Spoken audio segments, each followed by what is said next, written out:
South Naknek probably had about 200 shareholders.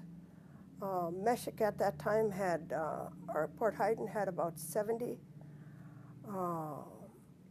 Ugashik had about maybe 50. All in all, all of the villages together made just 462,000 shares, because at that time there was 462 shareholders that were enrolled.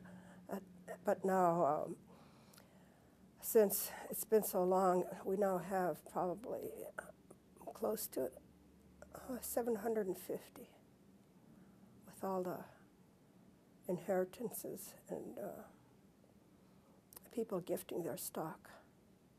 Our first subsidiary was a disaster. The Great Pacific Fish Company was in its heyday, making a lot of money. We were even able to give a $500 dividend for one of those years. But after all, what they were able to do was deliver on the high seas to different foreign markets. We had contracts with Tayo and a number of Polish companies at different times, and Japanese companies. They were joint ventures, and we could just deliver our fish to them on the high seas. Then after the Magnuson-Stevens Act was implemented, they were unable to sell their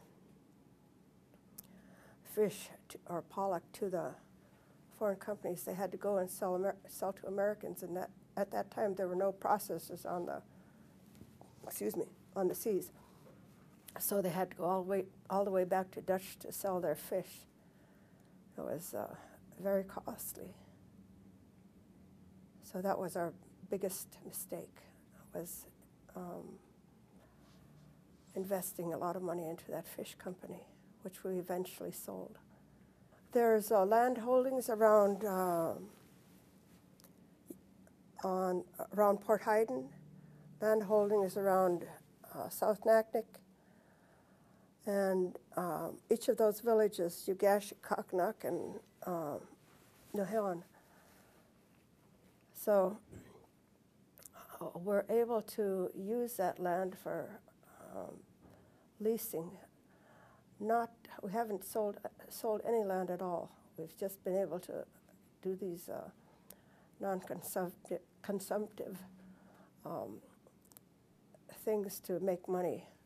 So the leases so far have been very good, but last year, because of the economy, some of the people had trouble paying, so we're having to develop long-term payment options for a year instead of getting the money all up front. They're mostly for leasing land of Alaska Peninsula Corporation. There's a great difference of scenery in all of those villages, and Iliamna Lake area is probably one of the most scenic, and the lodges and hunters come into just about all the villages, but up in Iliamna they have a lot of fishing, sports fishing, so the lodges, one of the lodges pays for exclusive use on a couple of the rivers, and there's various other ones that have small leases, but it can be very lucrative when it works. The state refuses to enforce our trespass laws, and so we have to hire these trespass officers that have to go out and patrol. But we have two at this time, one in Nohilin and one in Kaknak, because those are the most heavily trafficked, get the most encroachments on our land. I shouldn't say most, but there's so many lakes and rivers that people can land way out of where we can't see them and fish and do whatever and leave. We have a hard time making people understand that native land is private land. It seems to me that people think it's a land in commons, but those days are past. So the thing I like to say about when I explain this to people is that we would, if we went and camped in your yard in Oregon or wherever, we would be hauled in as trespassers. So that's a really big issue.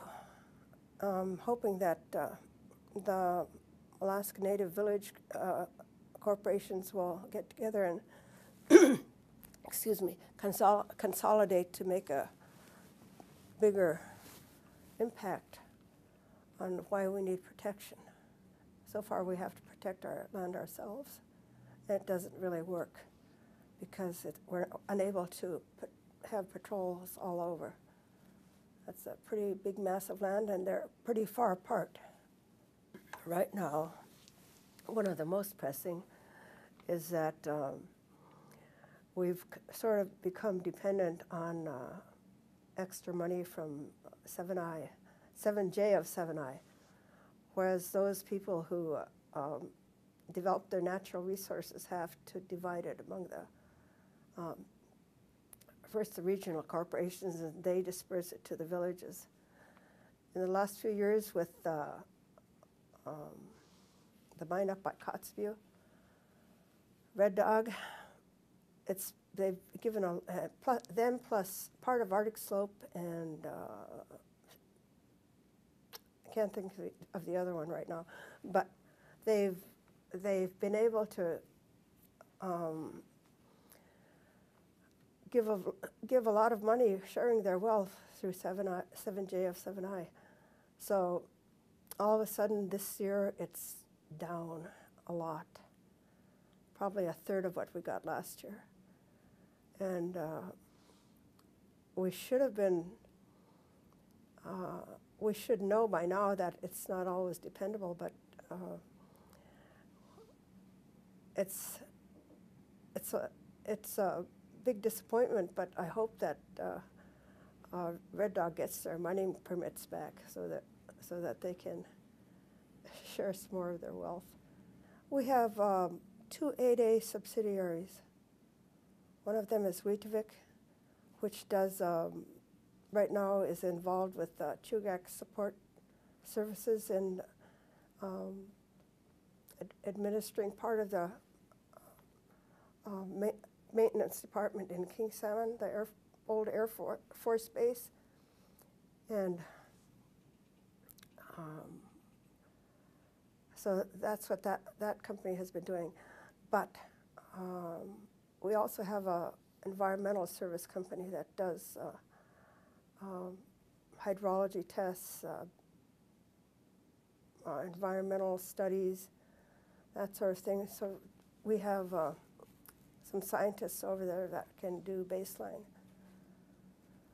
So that's a good thing. But we're hoping that they grow bigger. Well, it's been a really challenging thing to work on for INCSA. I've been the general manager for 30 years for Alaska Peninsula Corporation, and it's still exciting because even though economy is down, it's we just have to look forward. One of the things that I learned from working with INCSA corporations, though, is that we have to put our political views aside from each of the corporations and work together with the regional corporations, other village corporations, regardless of how the political opinions are.